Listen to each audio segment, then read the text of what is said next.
మేము ఒకరికి చెప్పాం, ఒక కుటుంబంలో ఒక తల్లికి ఒక పథకం కింద ఇస్తానన్నాం, ఒక బిడ్డకి ఇస్తానని చెప్పాం. ఆ ప్రకారం మా లాస్ట్ ఇయర్ మేము దిగిపోయే కాలంలో మేమిచ్చినటువంటి సంఖ్య 67,27,164 మంది విద్యార్థులకు మేము ఇచ్చాం. ఇది డేటా.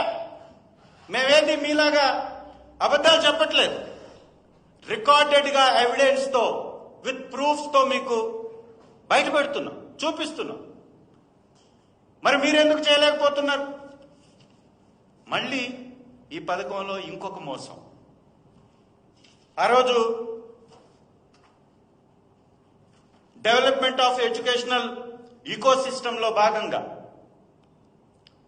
ఎడ్యుకేషన్ ఈకోసిస్టమ్ ని డెవలప్ చేయడం కోసం ఆ రోజు తల్లికి వందనం అమ్మఒడి పథకానికి 2,000 రూపాయలని మేము ఆ రోజు డిడక్ట్ చేసి తల్లులకి ఇస్తే